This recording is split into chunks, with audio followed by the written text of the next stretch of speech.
விரிவான செய்திகளை பார்க்கலாம்.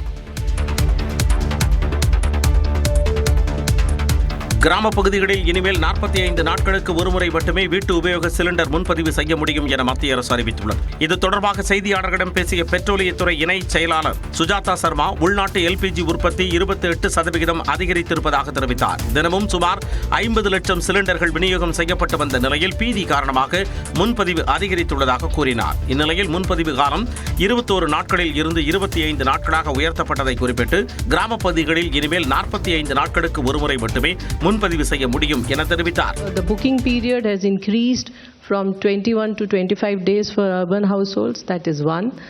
Second important thing is the prioritization of the households.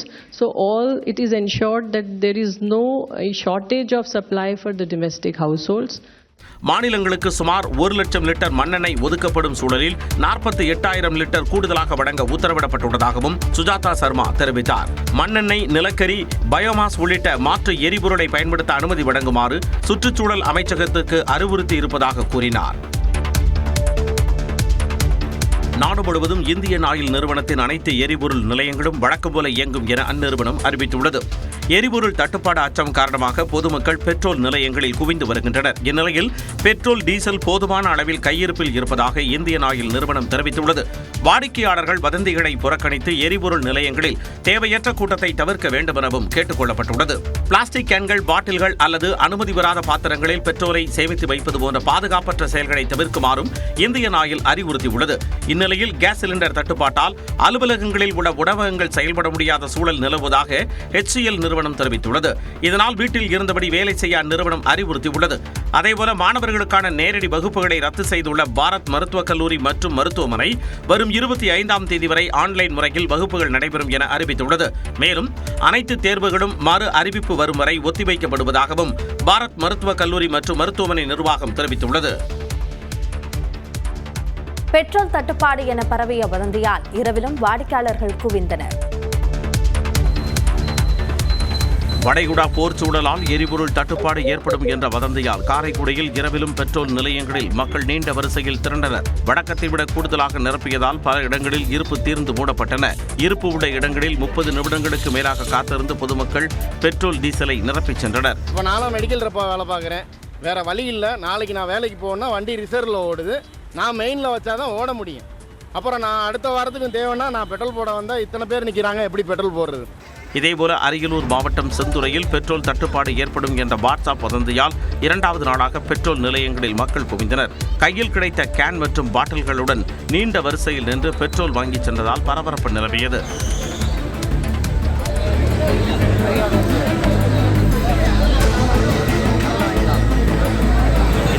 Petrol, diesel தட்டுப்பாடு ஏதும் இல்லை என உரிமையாளர்கள் தரப்பில் விளக்கம் அளிக்கப்பட்டுள்ளது. தமிழ்நாட்டில் 3 வாரங்களுக்கு தேவையான பெட்ரோல், டீசல் கையிருப்பில் உள்ளதாக தமிழ்நாடு பெட்ரோலிய விற்பனையாளர் சங்க தலைவர் KP முரளி தெரிவித்துள்ளார். நியூஸ் 18 தமிழ்நாடுக்கு பேட்டியளித்தவர் பொதுமக்கள் வீதியடைய வேண்டாம் என கேட்டுக்கொண்டார். 21 நாட்களுக்கு ஸ்டாக் இருக்கிறதா கம்பெனி அஃபிஷியல்ஸ் எங்களுக்கு தகவல் வருது. ஸோ அதனால நம்ம பேனிக் பைக்காக போய் பயப்பட வேண்டிய தேவை இல்லை. முதல்ல பெட்ரோல் பம்ப்ல டீசல் இல்லைன்னு சொல்ல வரும்போது தான் ஜனங்க பயப்பட ஆரம்பிக்கணும். தொடர்ந்து பேசிய அவர் தேவைக்கு அதிகமாக பெட்ரோல், டீசல் வாங்கி குவித்தால் செயற்கையான தட்டுப்பாடு ஏற்படும் அபாயம் இருப்பதாக கூறினார். நீங்களே போய் பெட்ரோல் பம்ப்ல ரஷ் ஆகி பெட்ரோல் டீசலை கேன்லேயே இதிலே வாங்கும்போது அது பேனிக் பையிங் ஆகி ஆர்டிஃபிஷியல் டிமாண்டை கிரியேட் பண்ணி, அதாவது தேவை இப்போ எல்லாருக்கும் தேவை இன்னைக்கு ஸ்டாக் இருக்கும் அப்படின்றத நாளைய ஸ்டாக்கையும் நான் வாங்கி வீட்டில் வச்சிருக்கிறேன் அப்படின்னும் போது பார்க்கும்போது டீலருக்கும் அந்த சிரமம் ஏற்படும். அனைத்து டீலர்களிடமும் கையிருப்பு இருப்பதோடு தேவையான பெட்ரோல், டீசலை எண்ணெய் நிறுவனங்களிடம் வாங்கி வருவதாக முரளி விளக்கம் அளித்தார். வணிக சிலிண்டர் தட்டுப்பாடு ஏற்பட்டுள்ளதால் பல்வேறு பகுதிகளில் உணவகங்கள் மூடக்கூடிய சூழல் உருவாகியுள்ளது. காஞ்சிபுரத்தில் உள்ள உணவகங்களில் இன்னும் 2 நாட்களுக்கான சிலிண்டர்கள் மட்டுமே கையிருப்பு இருப்பதால் அனைத்து உணவகங்களும் மூடக்கூடிய சூழல் நிலவுவதாக ஹோட்டல் உரிமையாளர்கள் கவலை தெரிவித்துள்ளனர். இன்னும் 2-3 நாள் நீடிச்சதுன்னா எங்களால் வாழ்வாதாரம், இன்னும் எங்களை நம்பி இருக்கிறவங்க ஏறக்குறைய தொழிலாளர்கள் 50,000 60,000 தொழிலாளர்கள் எங்களை நம்பி இருக்கிறாங்கன்னா ஹோட்டல் சங்கத்தை நம்பி, ஹோட்டல்களை நம்பி அவங்களாம் பாதிக்கப்படுவாங்க. தென்காசியில் உள்ள உணவகங்கள் விறகு அடுப்புக்கு மாறி வருவதால் உணவக தொழிலாளர்கள் அவதியடைந்துள்ளனர். விரவில் சங்கடம் தான், ரொம்ப சங்கடம் விரவில் சமைக்கிறது. அதில் வந்து அரை மணி நேரத்தில் முடியுது, 2 மணி நேரம் ஆகும். விறகு அடுப்பை பற்ற வச்சு ஒன்று செஞ்சு அதை கொஞ்சம் பிடிக்க வச்சு கொஞ்சம் கஷ்டமாக இருக்குது. அதேபோல கிருஷ்ணகிரியில் உள்ள உணவகங்கள் எரிவாயு சிலிண்டர் தட்டுப்பாடு காரணமாக விறகு அடுப்புக்கு மாறி வருகின்றன. விறகுக்கான அடுப்புங்களும் செட்டப்பும் இன்னைக்கு செட் பண்ணிவிட்டு இன்னிலேருந்து ட்ரையல் பேசிஸில் அதுவும் ரன் பண்ணிக்கிட்டு இருக்கோம். அது இன்னும் விறகு வந்து இன்னும் எத்தனை நாள் எங்களுக்கு சீராக கிடைக்கும் தெரியல. இந்நிலையில் திருநெல்வேலி அரசு மருத்துவமனை அருகே உள்ள உணவகங்கள், தேநீர் கடைகள், பேக்கரிகள் மூடப்பட்டதால் நோயாளிகளின் உறவினர்கள் பாதிக்கப்பட்டனர். தூத்துக்குடி மாவட்டம் விளாத்திக்குளம் அருகே 12ஆம் வகுப்பு மாணவி படுகொலை வழக்கில் குற்றவாளி விரைவில் கைது செய்யப்படுவார் என்று அமைச்சர் கீதா ஜீவன் உறுதியளித்துள்ளார். வேடநத்தம் கிராமத்தின் காட்டுப்பகுதியில் 17 வயது சிறுமி சடலமாக கண்டெடுக்கப்பட்ட சம்பவம் கடும் அதிர்ச்சியை ஏற்படுத்தியது. இது தொடர்பாக காவல்துறையினர் தனிப்படை அமைத்து குற்றவாளிகளை தேடி வருகின்றனர்.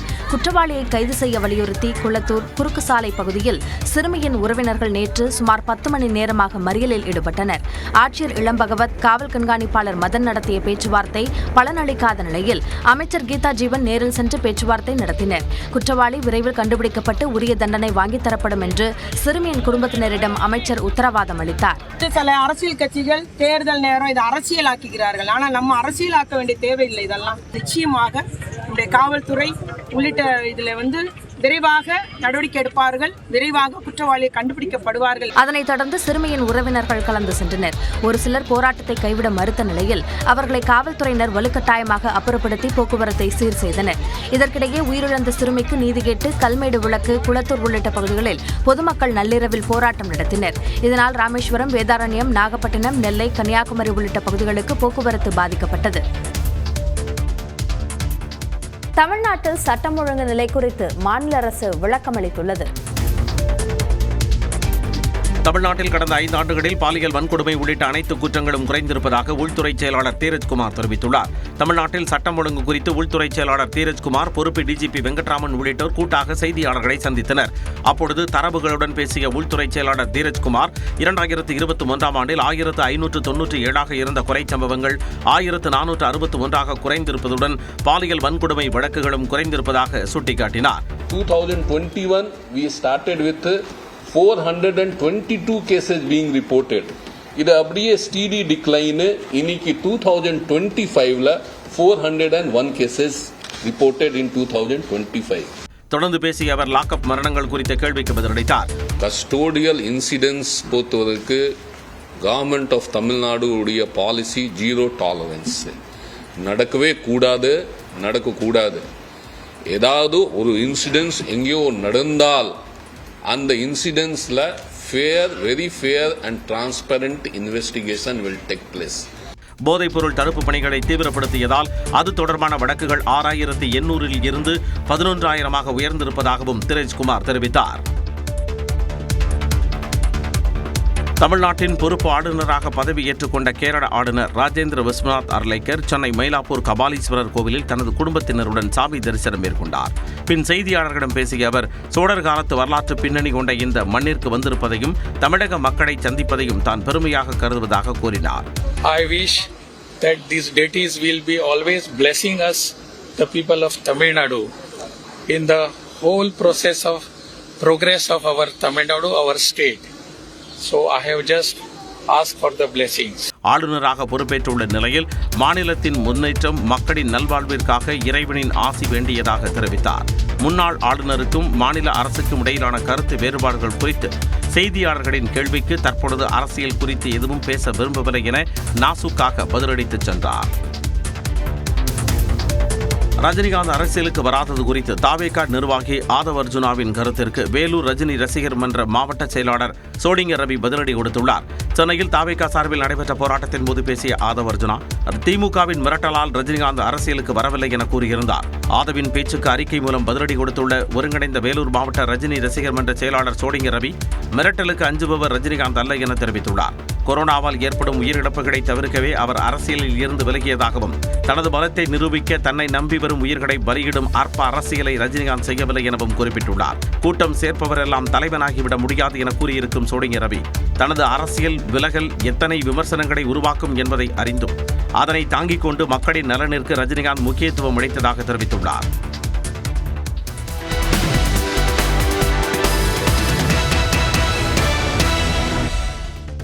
முக்கியமான மாவட்ட செய்திகளை விரைவுச் செய்திகளாக பார்க்கலாம். திண்டுக்கல் மாவட்டம் பழனி முருகன் கோயிலுக்கு உடலில் கத்தியை குத்தி கொண்டு வந்து பக்தர்கள் நேர்த்திக்கடன் செலுத்தினர். பழனி முருகன் கோயிலில் தைப்பூச திருவிழா முடிந்தும் தமிழகம் முழுவதும் இருந்து பக்தர்கள் வந்த வண்ணம் உள்ளனர். அந்த வகையில் கோவை மாவட்டம் ஆல்பாறையிலிருந்து வந்த 500க்கும் மேற்பட்ட பக்தர்கள் உடலில் கத்திகளை குத்தியும் முகத்தில் 10 அடி நீள வேல் குத்தியும் பறவை காவடி எடுத்து நேர்த்திக்கடன் செலுத்தினர்.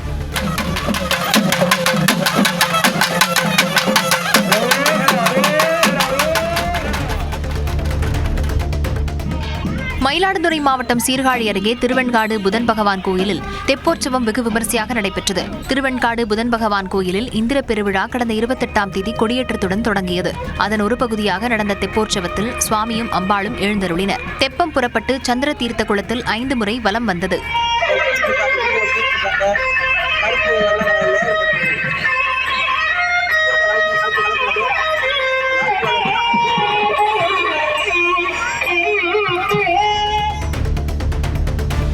சட்டமன்ற தேர்தலை முன்னிட்டு அரியலூரில் காவல்துறையினர் மற்றும் எல்லை பாதுகாப்பு படை வீரர்கள் கொடி அணிவகுப்பு நடத்தினர். டிஎஸ்பி அலுவலகத்தில் தொடங்கிய அணிவகுப்பு அண்ணா சிலை, மார்க்கெட் தெரு, மங்காய் பிள்ளையார் கோவில் தெரு வழியாக சென்று ஒற்றுமை திடலில் நிறைவடைந்தது. துப்பாக்கி ஏந்திய பாதுகாப்பு படையினரின் இந்த அணிவகுப்பு வாக்காளர்களின் பாதுகாப்பை உறுதிப்படுத்தும் வகையில் அமைந்தது. சமையல் எரிவாயு தட்டுப்பாடு காரணமாக திருவள்ளூர் அருகே ஈக்காடு பகுதியில் சிலிண்டர் விற்பனை நிலைய குடோனை 100க்கும் மேற்பட்டோர் காலி சிலிண்டருடன் முற்றுகையிட்டதால் பரபரப்பு நிலவியது. உணவக உரிமையாளர்கள் வீட்டு சிலிண்டரை அதிக விலைக்கு பொதுமக்களிடம் வாங்கி உணவகங்களுக்கு பயன்படுத்தி வருவதாகவும் இதனாலேயே வீட்டு சமையல் சிலிண்டருக்கு தட்டுப்பாடு ஏற்படுவதாகவும் பொதுமக்கள் குற்றம் சாட்டினர். வேலூர் மாவட்டம் குடியாத்தம் அருகே பெட்ரோல் நிலையத்தில் புகுந்த பாம்பை தீயணைப்பு வீரர்கள் லாவகமாக பிடித்தனர். பெட்ரோல் நிலையத்திற்குள் புகுந்த பாம்பை கண்டு வாகன ஓட்டிகள் அதிர்ச்சி அடைந்தனர். தகவலின் பேரில் நிகழ்விடத்திற்கு சென்ற தீயணைப்பு வீரர்கள் பதுங்கியிருந்த பாம்பை பிடித்தனர். கோவை மாவட்டம் ஆடியாறு பகுதியில் பிறந்த 5 நாட்களான குட்டியுடன் யானைகள் வலம் வந்தன. ஆபத்தை உணராமல் யானைகளை வீடியோ எடுத்த சுற்றுலா பயணிகளை வனத்துறையினர் எச்சரித்தனர். யானைகள் நடமாட்டம் இருப்பதால் வாகன ஓட்டிகள் கவனத்துடன் செல்லுமாறு அறிவுறுத்தினர். நீலகிரி மாவட்டம் உதகையில் இரவு நேரத்தில் உலா வந்த கரடியால் குடியிருப்பு வாசிகள் அச்சமடைந்தனர். காந்தல் பகுதியில் உள்ள குடியிருப்புக்குள் உலா வந்த கரடி அங்குள்ள வீட்டின் வாசல் அருகே சுற்றித் திரிந்தது. பின்னர் படிக்கட்டுகளில் ஏறி சோர்வாக படுத்துக் கொண்ட கரடியை பார்த்து நாய்கள் குறைத்ததால் அங்கிருந்து ஓடியது.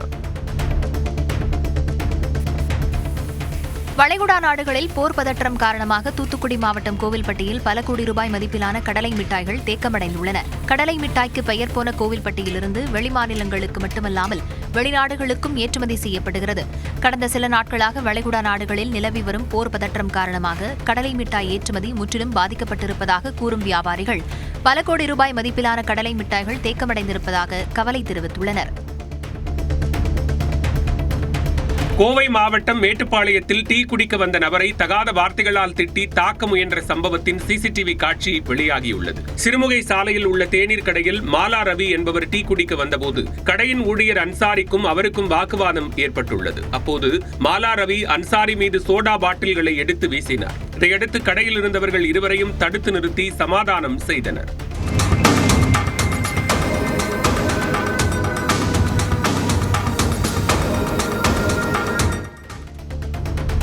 சென்னையில் மாணவி காரில் கடத்தப்பட்டு பாலியல் வன்கொடுமை செய்ததாக அளிக்கப்பட்ட புகார் பொய்யானது என்று சென்னை காவல்துறை விளக்கம் அளித்துள்ளது. திருச்சியைச் சேர்ந்த 22 வயது கல்லூரி மாணவி தன்னை காரில் வந்த அடையாளம் தெரியாத நபர்கள் 4 பேர் கடத்திச் சென்று பாலியல் வன்கொடுமை செய்ததாக அபிராமபுரம் மகளிர் காவல் நிலையத்தில் புகார் அளித்தார். இப்புகாரின் மீது காவல் துணை ஆணையாளர் வனிதா தலைமையில் தனிப்படை அமைத்து தீவிர விசாரணை நடைபெற்றது. இந்நிலையில் மாணவி பொய்யான புகார் அளித்ததாகவும் மன உளைச்சலில் அவர் இதனை செய்ததாகவும் சென்னை மாநகர காவல்துறை விளக்கம் அளித்துள்ளது. சேலம் மாவட்டம் எடப்பாடி அருகே சின்னமாரியம்மன் கோவில் திருவிழாவை முன்னிட்டு ஏராளமான பெண்கள் மாவிளக்கு எடுத்தும் தலையில் தேங்காய் உடைத்தும் நேர்த்திக்கடன் செலுத்தினர். கவுண்டம்பட்டி சின்னமாரியம்மன் கோவில் திருவிழா கடந்த வாரம் பூச்சாட்டுதலுடன் தொடங்கிய நிலையில் ஏராளமான பக்தர்கள் விரதம் இருந்து வந்தனர். இந்நிலையில் திருவிழாவையொட்டி சரவங்க ஆற்றங்கரையோரம் சுவாமியை அலங்கரித்து சிறப்பு பூஜைகள் செய்து பூங்கரகம் எடுத்து முக்கிய வீதிகள் வழியாக கோவிலுக்கு பக்தர்கள் வந்தனர்.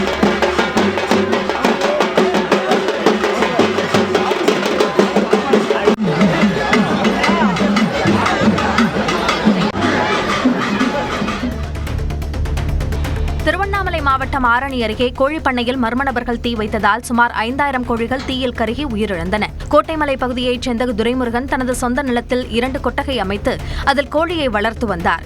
இந்த நிலையில் நள்ளிரவில் அவரது கோழிப்பண்ணைக்குள் புகுந்த மர்ம நபர்கள் தீ வைத்து சென்றதாக கூறப்படுகிறது. இதில் 20 லட்சம் ரூபாய் மதிப்பிலான 5000 கோழிகள் தீயில் கருகி உயிரிழந்தன. ராமநாதபுரம் மாவட்டம் உத்திரகோசமங்கை அருகே பிறந்தநாள் விழாவிற்கு கெட்டுப்போன கேக்கை வழங்கியதாக பேக்கரியை முற்றுகையிட்டு வாடிக்கையாளர்கள் வாக்குவாதத்தில் ஈடுபட்டனர். எல் கருங்குளத்தைச் சேர்ந்த சுகுமார் தனது மகனின் பிறந்தநாளையொட்டி அப்பகுதியில் உள்ள பேக்கரியில் கேக் வாங்கியிருந்தார். அது கெட்டுப்போயிருந்ததாக கூறப்படுகிறது. பேக்கரிக்கு சென்று பார்த்தபோது அங்கிருந்த அனைத்து கேக்குகளும் கெட்டுப்போயிருந்ததாக கூறப்படுகிறது. இதனால் ஆத்திரமடைந்த சுகுமார் கடை ஊழியர்களுடன் வாக்குவாதத்தில் ஈடுபட்டார்.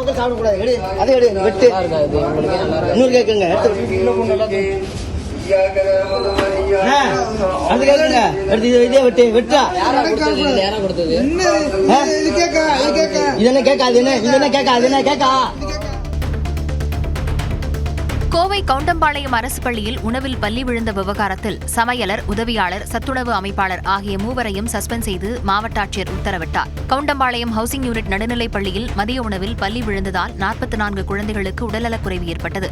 மருத்துவமனையில் அனுமதிக்கப்பட்ட குழந்தைகள் சிகிச்சை பெற்று வீடு திரும்பினர். இதுகுறித்து விசாரணை நடத்திய மாவட்ட ஆட்சியர் பவன்குமார் பள்ளியின் சமையலர் மனோகரி, உதவியாளர் கமலா, சத்துணவு அமைப்பாளர் கௌசல்யா ஆகியோரை பணியிடை நீக்கம் செய்து உத்தரவிட்டார். கிருஷ்ணகிரியில் மத்திய தொழில் பாதுகாப்பு படையினர் கொடி அணிவகுப்பில் ஈடுபட்டனர். தேர்தலின் போது மக்கள் அச்சமின்றி வாக்களிக்கும் வகையில் மாநிலம் முழுவதும் கொடி அணிவகுப்பு நடைபெற்று வருகிறது. அந்த வகையில் கிருஷ்ணகிரியில் மத்திய தொழில் பாதுகாப்பு படை ஆய்வாளர் முகேஷ்குமார் தலைமையில் கொடி அணிவகுப்பு நடைபெற்றது. இதேபோன்று குன்னூரில் நடைபெற்ற கொடி அணிவகுப்பில் மத்திய பாதுகாப்பு படையினர் மற்றும் உள்ளூர் காவலர்கள் கலந்து கொண்டனர். கன்னியாகுமரி மாவட்டம் பூதப்பாண்டி அருகே மூதாட்டியிடமிருந்து 6 சவரன் செயினை பறித்துச் சென்றவர் கைது செய்யப்பட்டார். தரிசனங்கோப்பு பகுதியைச் சேர்ந்த இசக்கி அம்மாள் என்ற மூதாட்டி அங்குள்ள குளத்தில் துணி துவைத்துக் கொண்டிருந்த போது அவரிடம் செயினை பறித்துக் கொண்டு இளைஞர் தப்பியோடினார். இதுகுறித்து மூதாட்டி இசக்கி அம்மாள் அளித்த புகாரின் பேரில் சிசிடிவி கேமராக்களை ஆய்வு செய்த காவலர்கள் பொன்மனையைச் சேர்ந்த டேனியல் என்ற இளைஞரை கைது செய்து செயினை பறிமுதல் செய்தனர். பெரம்பூர் ஐசிஎஃப் ரயில் பெட்டி தொழிற்சாலையில் 3 நாட்கள் நடைபெறும் ரயில் பெட்டிகள் கண்காட்சி தொடங்கியுள்ளது. இதில் இந்திய தொழிற்சாலைகளில் தயாரிக்கப்பட்ட ரயில் பெட்டிகளுடன் ஜப்பான் உள்ளிட்ட 6 வெளிநாட்டு நிறுவனங்கள் தயாரித்த ரயில் பெட்டி மாதிரிகளும் காட்சிக்கு வைக்கப்பட்டுள்ளன. மொத்தமாக 101 தயாரிப்பு நிறுவனங்கள் 147 அரங்குகளில் ரயில்களுக்கு தேவையான உற்பத்தி பொருட்களை காட்சிப்படுத்தியுள்ளனர். கோவை மாவட்டம் மேட்டுப்பாளையத்தில் இலவச வீட்டுமனை பட்டா வழங்க கோரி வட்டாட்சியர் அலுவலகத்தை முற்றுகையிட்டு பொதுமக்கள் போராட்டத்தில் ஈடுபட்டனர். மேட்டுப்பாளையத்தை சுற்றியுள்ள சங்கர் நகர், SM நகர், காட்டூர், மகாதேவபுரம், பங்களாமேடு உள்ளிட்ட இடங்களில் 1000க்கும் மேற்பட்ட குடும்பங்கள் உள்ளன. இந்த நிலையில் இப்பகுதி மக்கள் தங்களுக்கு வீட்டுமனை பட்டா வழங்க கோரி வட்டாட்சியர் அலுவலகத்தில் குடியேறும் போராட்டத்தில் ஈடுபட்டனர். மனுக்களை பெற்றுக்கொண்ட வட்டாட்சியர் கவிதா உரிய நடவடிக்கை எடுப்பதாக உறுதியளித்ததை அடுத்து அனைவரும் கலைந்து சென்றனர். விழுப்புரம் அருகே 16 வயது சிறுமியை பாலியல் வன்கொடுமை செய்த இளைஞருக்கு 20 ஆண்டுகள் சிறை தண்டனை விதித்து மாவட்ட போக்சோ நீதிமன்றம் உத்தரவிட்டது. கடந்த 2021ஆம் ஆண்டு பி சாத்தனூரைச் சேர்ந்த குஜன் என்பவர் 16 வயது சிறுமியை திருமணம் செய்து கொள்வதாக கூறி பாலியல் வன்கொடுமை செய்ததாக புகார் அளிக்கப்பட்டது. அதன் பேரில் போக்சோ வழக்கில் குஜனை காவல்துறையினர் கைது செய்தனர். இவ்வழக்கு விழுப்புரம் போக்சோ நீதிமன்றத்தில் நடைபெற்று வந்த நிலையில் குஜனுக்கு 20 ஆண்டுகள் சிறை தண்டனையும் 10,000 ரூபாய் அபராதமும் விதித்து தீர்ப்பளிக்கப்பட்டது. கன்னியாகுமரி மாவட்டம் பாலப்பள்ளம் அருகே 2 ஆண்டுகள் ஆகியும் திறக்கப்படாத அங்கன்வாடி மையத்தை உடனடியாக செயல்பாட்டிற்கு கொண்டுவர வேண்டும் என்று பெற்றோர்கள் கோரிக்கை விடுத்துள்ளனர். மிடலாக்காடு கிராமத்தில் கட்டப்பட்ட அங்கன்வாடி மையம் இன்னும் திறக்கப்படாததால் சமுதாய நலக்கூடத்தில் குழந்தைகள் பராமரிக்கப்பட்டு வருகின்றனர். இந்த சமுதாய நலக்கூடம் இரவு நேரங்களில் மது அருந்துவோரின் கூடாரமாக மாறி வருவதால் அங்கன்வாடி மையத்தை திறக்குமாறு கோரிக்கை எழுந்துள்ளது. ராமநாதபுரத்தில் தாவேக ஆர்ப்பாட்டத்தின் போது அக்கட்சியின் மாவட்ட செயலாளர்கள் மேடையிலேயே வாக்குவாதத்தில் ஈடுபட்டதால் சலசலப்பு ஏற்பட்டது.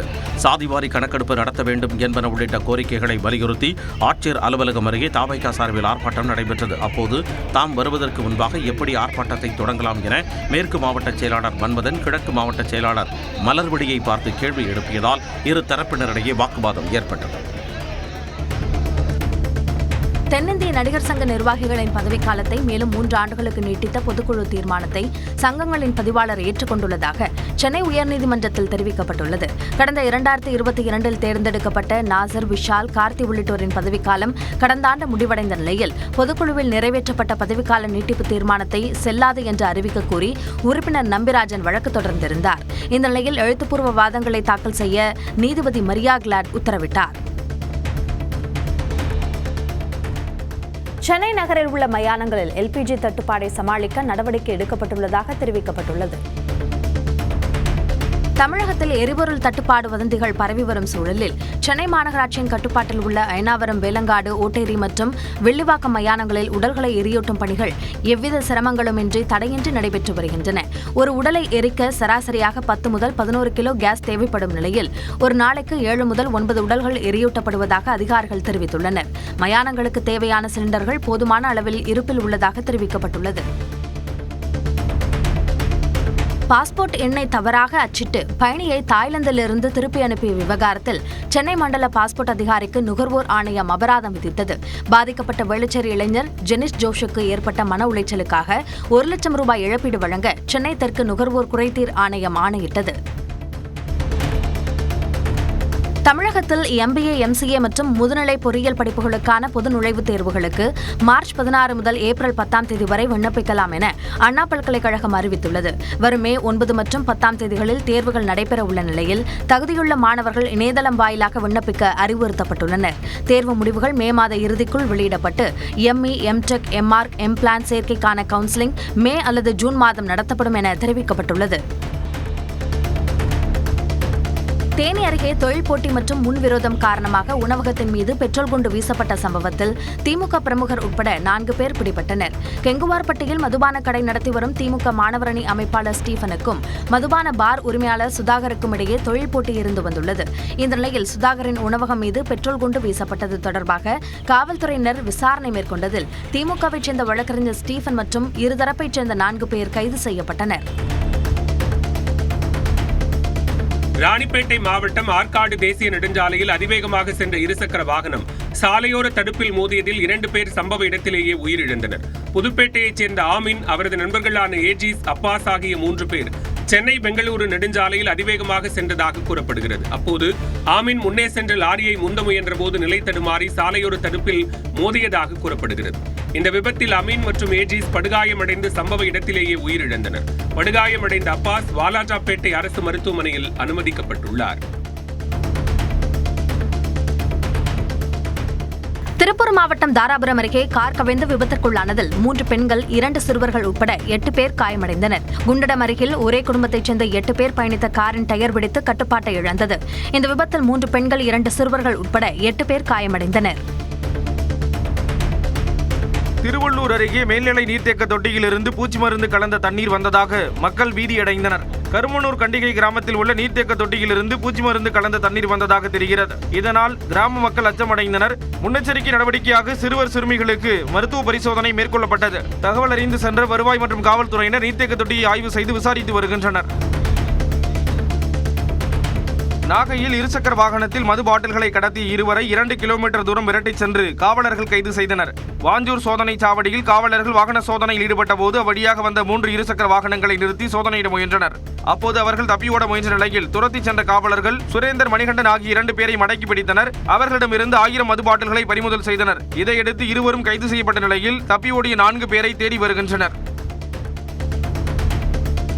நெல்லை மாவட்டத்தில் பறிமுதல் செய்யப்பட்ட 580 கிலோ இடையிலான கஞ்சா தீயிட்டு அழிக்கப்பட்டது. போதைப்பொருள் கடத்தலை தடுக்கும் நோக்கில் காவல்துறையினர் மேற்கொண்ட அதிரடி சோதனையில் 580 கிலோ கஞ்சா பறிமுதல் செய்யப்பட்டது. நீதிமன்ற உத்தரவுப்படி நான்குநேரி அருகே உள்ள பொத்தையடி கிராமத்தில் நெல்லை சரக டிஐஜி சரவணன் மேற்பார்வையில் கஞ்சா தீயிட்டு அழிக்கப்பட்டது.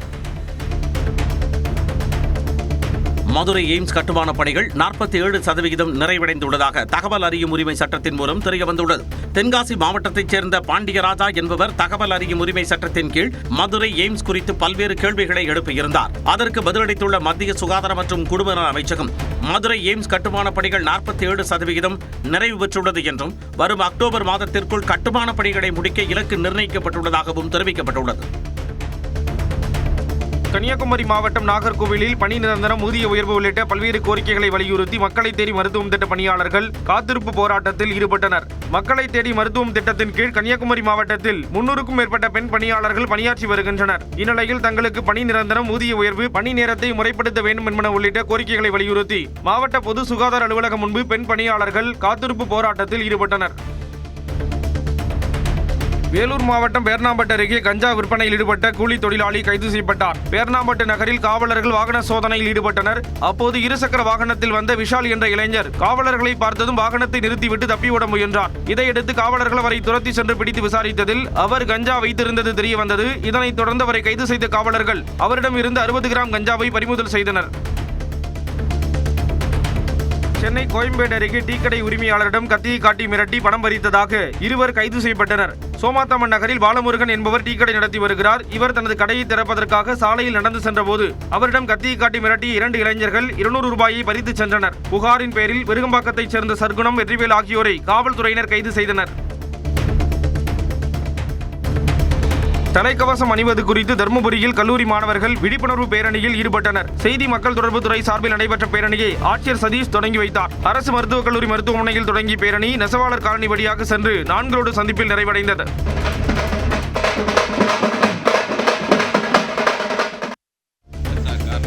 ஈரான் நாட்டில் சிக்கி தவிக்கும் நெல்லையைச் சேர்ந்த மீனவர்களை மீட்டு இந்தியா கொண்டுவர நடவடிக்கை மேற்கொள்ள வேண்டும் என அவர்களது உறவினர்கள் ஆட்சியர் அலுவலகத்தில் மனு அளித்துள்ளனர். நெல்லை மாவட்டத்தின் கூத்தன்குடி, இனிந்தகரை, உவரி உள்ளிட்ட மீனவ கிராமங்களைச் சேர்ந்த 90க்கும் மேற்பட்ட மீனவர்கள் ஈரான் நாட்டில் மீன்பிடி தொழிலில் ஈடுபட்டு வந்தனர். தற்போது போர் காரணமாக மீனவர்கள் தீவுகளில் தஞ்சமடைந்துள்ளதாக கூறப்படுகிறது. இந்நிலையில் அவர்களை பாதுகாப்பாக மீட்டு இந்தியா கொண்டுவர தமிழக அரசு நடவடிக்கை மேற்கொள்ள வேண்டும் என அவர்களது உறவினர்கள் ஆட்சியர் அலுவலகத்தில் மனு வழங்கினர். திருவண்ணாமலை அண்ணாமலையார் கோயிலில் திரைப்பட பின்னணி பாடகி சின்மயி மனமுருகி பக்தி பாடலை பாடி சாமி தரிசனம் செய்தார். அண்ணாமலையார் கோயிலுக்கு கடந்த சில மாதங்களாக சினிமா பிரபலங்கள், அரசியல் கட்சித் தலைவர்கள், தொழிலதிபர்கள் வருகை தந்து அண்ணாமலையாரை தரிசித்துவிட்டு செல்கின்றனர். அந்த வகையில் அண்ணாமலையார் கோயிலுக்கு வந்த பின்னணி பாடகி சின்மயி சம்பந்த விநாயகரை வணங்கிவிட்டு அண்ணாமலையாரை தரிசனம் செய்தார். பின்னர் கோயில் வளாகத்தில் மனமுருகி பக்தி பாடலை பாடினார்.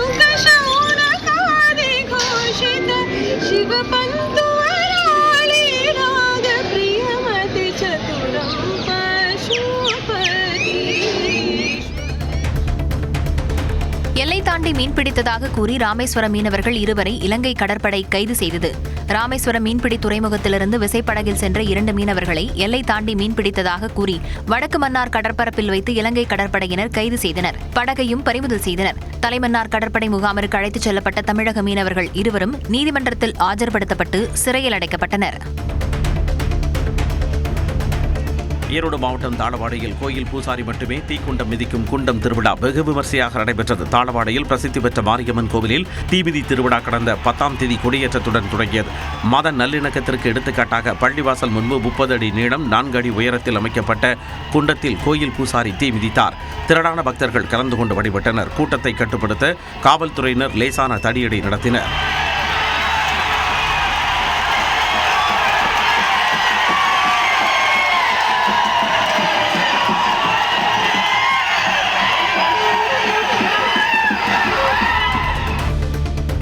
ஊதிய உயர்வு உள்ளிட்ட கோரிக்கைகளை வலியுறுத்தி சேலத்தில் மக்களை தேடி மருத்துவ பணியாளர்கள் சுகாதார துணை இயக்குநர் அலுவலகம் முன்பு போராட்டத்தில் ஈடுபட்டனர். மாத ஊக்கத்தொகை 15,000 ரூபாயாக வழங்க வேண்டும், ஊக்கத்தொகையை வங்கிக் கணக்கில் வரவு வைக்க வேண்டும் என்பன உள்ளிட்ட 20 அம்ச கோரிக்கைகளை வலியுறுத்தி முழக்கங்கள் எழுப்பினர். கிருஷ்ணகிரி மாவட்டம் போச்சம்பள்ளி அருகே கடையின் வெளியே நிறுத்தப்பட்ட இருசக்கர வாகனத்தை மர்ம நபர் திருடிச் செல்லும் சிசிடிவி காட்சி வெளியாகியுள்ளது. போச்சம்பள்ளியை அடுத்த வடமலம்பட்டி கிராமத்தைச் சேர்ந்த மணி பாலாஜி கடை ஒன்றின் முன் தனது இருசக்கர வாகனத்தை நிறுத்தியுள்ளார். அப்பொழுது அங்கு ஹெல்மெட் அணிந்து வந்த மர்ம நபர் இருசக்கர வாகனத்தை திருடிச் சென்றார். இதன் சிசிடிவி காட்சிகள் அடிப்படையில் காவலர்கள் வழக்கு பதிவு செய்து விசாரணை நடத்தி வருகின்றனர். தஞ்சையில் டீசல் தட்டுப்பாடு என்ற வதந்தி காரணமாக அறுவடை எந்திர வாடகையை உயர்த்திவிட்டதாக விவசாயிகள் வேதனை தெரிவித்துள்ளனர். தஞ்சையில் 4 லட்சம் ஏக்கரில் சம்பா தாளடி சாகுபடி செய்யப்பட்டு தற்போது அறுவடை பணிகள் நடைபெற்று வருகிறது. இந்நிலையில் டீசல் தட்டுப்பாடு என பரவி வரும் வதந்தி காரணமாக அறுவடை எந்திர உரிமையாளர்கள் வாடகையை உயர்த்திவிட்டதாக விவசாயிகள் வேதனை தெரிவித்துள்ளனர்.